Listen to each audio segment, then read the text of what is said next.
Assalamualaikum warahmatullahi wabarakatuh. Perkenalkan, saya Azahra Aziza dengan NIM 2104223 pada mata kuliah Sistem Informasi Manajemen dengan dosen Bapak Iip Permana STMT. Saya akan menjelaskan materi pertemuan 1 dengan topik pembahasan konsep sistem, konsep data, konsep informasi, konsep manajemen, dan konsep sistem informasi manajemen. Konsep sistem, menurut Gordon B. Davis tahun 1984, sebuah sistem dari bagian-bagian yang saling berkaitan yang beroperasi bersama untuk mencapai beberapa pasaran atau maksud. Sedangkan menurut Raymond M. Cloud tahun 2001, sistem adalah himpunan dari unsur-unsur yang saling berkaitan sehingga membentuk satu kesatuan yang utuh dan terpadu. Kedua, yaitu konsep sistem. Ada dua pendekatan dalam mendefinisikan sistem. Satu, pendekatan elemen atau komponen. Sistem didefinisikan sebagai kumpulan elemen yang saling berinteraksi satu sama lain untuk mencapai suatu tujuan tertentu. Menurut Cushing, Davis, Murdick, Fuller, Ross, dan sebagainya. Pendekatan ini sifatnya lebih luas dan lebih banyak diterima oleh berbagai kalangan.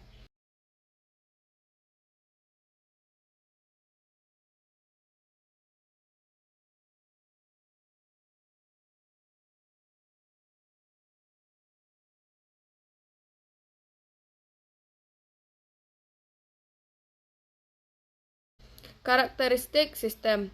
Karakteristik sistem terdiri dari 9 karakter, yaitu 1. Komponen sistem atau components, 2. Batasan sistem atau boundary, 3. Lingkungan luar sistem atau environment, 4. Penghubung sistem atau interface, 5. Masukan sistem atau input, yang ke-6. Keluaran sistem atau output, 7. Pengolah sistem atau proses, 8. Sasaran sistem atau objektif, dan yang ke-9 yaitu mekanisme pengendalian dan umpan balik. 3. Konsep data. Data merupakan sekumpulan keterangan ataupun fakta yang dibuat dengan kata-kata, kalimat, simbol, angka, dan lainnya. Data di sini didapatkan melalui sebuah proses pencarian dan juga pengamatan yang tepat berdasarkan sumber-sumber tertentu. Adapun pengertian lain dari data yaitu sebagai suatu kumpulan keterangan dan deskripsi dasar yang berasal dari objek ataupun kejadian, di mana di dalam kumpulan keterangan tersebut diperoleh dari hasil pengamatan yang selanjutnya diolah menjadi bentuk lain yang lebih bersifat kompleks, baik berupa informasi, database, dan lainnya. Manfaat dan fungsi data. 1. Sebagai suatu acuan kegiatan, dengan adanya data yang dapat digunakan sebagai acuan tumpuan tolak ukur untuk membuat sebuah kegiatan tertentu yang kita inginkan. 2. Sebagai dasar pencapaian. 3. Dasar untuk membuat keputusan. 4. Bahan untuk evaluasi. Ketiga, konsep informasi. Informasi merupakan data yang diolah menjadi bentuk yang lebih berarti bagi yang menerimanya. Menurut Raymond M. Cloud, informasi adalah data yang telah diolah menjadi bentuk yang memiliki arti bagi si penerima dan bermanfaat bagi pengambilan keputusan untuk saat ini atau mendatang. Secara umum, informasi dapat didefinisikan sebagai hasil pengolahan data dalam bentuk yang lebih berguna dan lebih berarti bagi penerimanya. Selanjutnya, fungsi-fungsi informasi. Fungsi-fungsi informasi adalah sebagai berikut. 1. Untuk meningkatkan pengetahuan bagi si pemakai. 2. Untuk mengurangi ketidakpastian dalam proses pengambilan keputusan pemakai. 3. Menggambarkan keadaan yang sebenarnya dari suatu hal. Informasi yang berkualitas harus akurat, tepat pada waktunya, dan relevan. Maksudnya adalah, pertama, akurat berarti informasi harus bebas dari kesalahan dan tidak bisa menyesatkan. Yang kedua, tepat waktu. Berarti informasi yang datang pada penerima tidak boleh terlambat. Informasi yang sudah usang tidak akan mempunyai nilai lagi.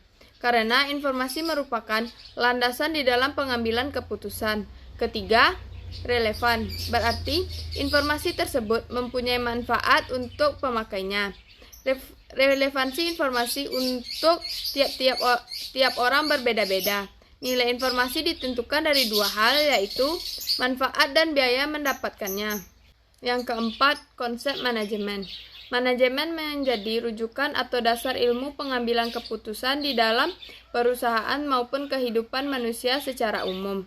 Dengan ilmu manajemen, proses manusia bekerja sama dapat diukur dan dievaluasi. Selanjutnya, yang terakhir yaitu konsep sistem informasi manajemen. Sistem informasi manajemen merupakan sistem dalam sebuah organisasi yang mempertemukan kebutuhan pengolahan transaksi harian dan mendukung fungsi operasi dengan sifat manajerial dari berbagai macam kegiatan di sebuah organisasi. Manfaat dari penerapan sistem informasi manajemen antara lain yaitu meningkatkan efisiensi dan produktivitas, mengoptimalkan penggunaan sumber daya, meningkatkan kualitas pengambilan keputusan, memudahkan koordinasi dan komunikasi, meningkatkan daya saing organisasi atau bisnis di pasar. Beberapa fungsi sistem informasi manajemen antara lain yaitu pengumpulan data, penyimpanan data, pengolahan data, distribusi informasi, pendukung pengambilan keputusan, pendukung operasional, dan pendukung strategis. Sekian materi dari saya. Terima kasih.